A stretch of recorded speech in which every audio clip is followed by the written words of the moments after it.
নমস্কার বন্ধুরা, আজকে আমি বানাবো সুজি। ওদিকে আমি দুধ গরম করতে বসিয়ে দিয়েছি আর এদিকে সুজিটা ভাজছি। তবে এলাচ ছিল না, তেজপাতা দিয়েছি। আর এলাচ থাকলে একটা সুন্দর গন্ধ বেরোয়, তো যেহেতু নেই আর আমি গুড় দিয়ে বানাবো, পাটালি গুড় দিয়ে। তো আজকে যেহেতু দুধটা একটু বেশি ছিল, ওই জন্য পুরো দুধটা দিয়ে সুজি বানিয়েছি, 500 দুধ দিয়ে বানিয়েছি। তো ঋষি যেহেতু বাড়িতে ছিল না, ঋষি এসছে আর ঋষি দাদু দুধ পাঠিয়ে দিয়েছিল। আর গুড়টা আমি ভেবেছিলাম পায়েস করব, তারপরে দেখলাম যে দুধটা আছে, তাহলে আমি সুজি করে ফেলি। তো তাও ভাবছিলাম যে কি করব, সুজি করব না পায়েস করব, যেহেতু চাল ছিল না।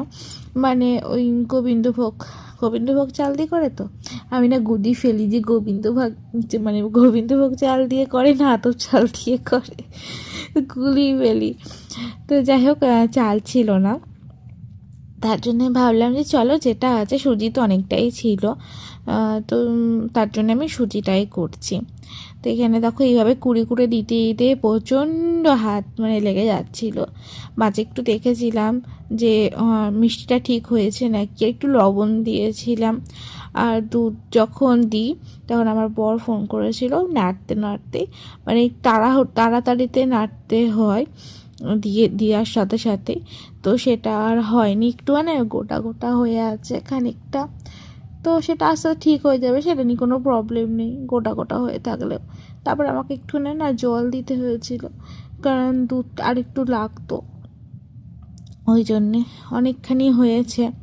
আসলে আমি সুজির ভাগটা বুঝতে পারিনি, অনেক দিন পরে করলাম তো, সুজিটা একটু বেশি দিয়েছিলাম।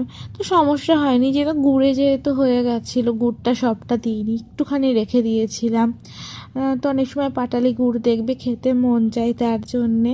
তো আজকে ভালোই হবে যে রুটি করব, সুজি হবে আর একটা তরকারি হবে, তো ভালোই হবে রাতের খাওয়াটা। তো শীতের দিনে এরকম গুড় দিয়ে সুজি ভালোই লাগে। তো অন্য সময় তো চিনি দিয়ে করাই হয়, তাও খুব বেশি যে আমরা এরকম জিনিস করি এমনটা নয়, তবুও গুড় দিয়ে হয় না। তো পায়েস করলে তো বেশি ভালো হতো। তো এই যে সুজিটা করে নিলাম, এবার নামিয়ে নিয়ে আমি ঢেলে নেব, দুটো জায়গাতে ঢালবো।